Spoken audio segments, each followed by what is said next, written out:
mwese ikaze nanone kuri channel yacu nizere ko mukomeje kubwa neza cyane aho muri hose yaba muri mu migabane igiye itandukanye y'igisi hose nizere ko rero mumeze neza cyane.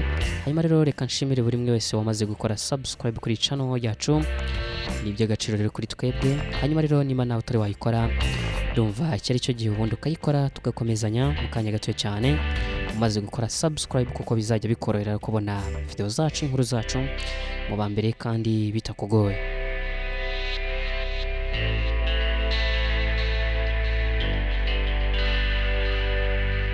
Hanyuma rero reka twerekeze mu gihugu cy'u Burundi. Ni inkuru iri ku kinyamakuru rero bwiza.com, washata.bwiza.com, aho ino nkuru igira iti leta y'u Burundi irashinja Perezida Museveni wa Uganda akaba rero n'umuhuza w'abarundi mu biganiro gufata rero ikibazo cy'umubano mubi hagati rero yabwo n'u Rwanda icyoroshye kandi ngo gikomeye. Kanzi gato cyane turambura ino nkuru ku buryo burambuye, hanyuma nizere ko rero wamaze gukora subscribe dukomezanye mu kanya.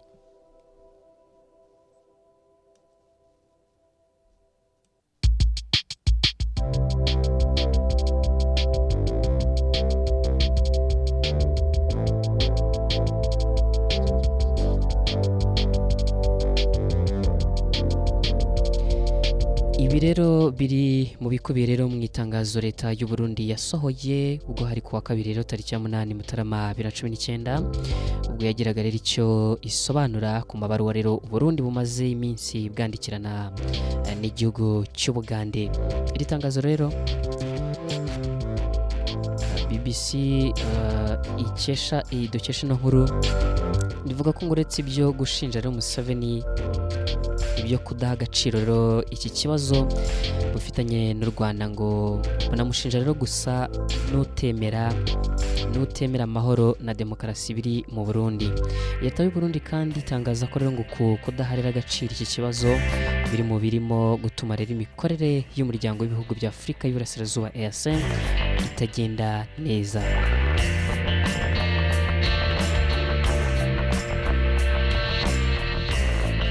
Ibaruwa rero Perezida Museveni yandikiye mugenzi we w'u Burundi mu mpera z'umwaka ushize yamusabye kwemera rero kwicarana n'abatavuga rumwe nawe bakaganira, ibintu rero leta y'u Burundi idakozwa na gatoya, aho rero ishimangira ko idashobora n'umunsi n'umwe kuzicarana rero n'abari bagiye guhirika ubutegetsi bw'iki gihugu ngo bagirane rero imishyikirano. Muri iri tangazo leta y'u Burundi irangiza rivuga ko ngo abakuru b'ibihugu bigize EAC bakwiye rero gukurikirana ikibazo zifitanye n'u Rwanda n'ubwira bwinshi. Umubano rero hagati y'u Rwanda n'u Burundi watangiye kuzamo agatotsi ubwo hari mu mwaka wa 2015 mu Burundi rero, ubwo hatangiraga kuvuga imvururu zakuruwe rero na manda ya gatatu ya Perezida Pierre Nkurunziza, abaturage rero bose batavugagaho rumwe. Leta y'u Burundi yakunze rero gutunga agatoki u Rwanda, ivuga ko rero ngo ruri inyuma y'ibikorwa byo guhungabanyiriza umutekano iki gihugu, ibintu rero leta y'u Rwanda nayo yagiye ihakana yivuye inyuma.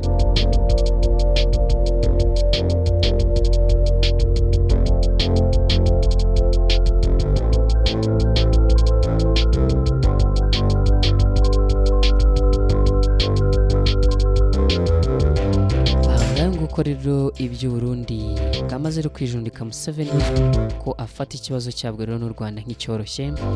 Ese bizaherezaho imama? No gutegereza tukareba amaherezo y'ibi bihugu rero bikomeje kurangwamo umwuka mubi, yaba igihugu cy'u Rwanda, yaba icy'u Burundi, yaba ndetse n'icya Uganda.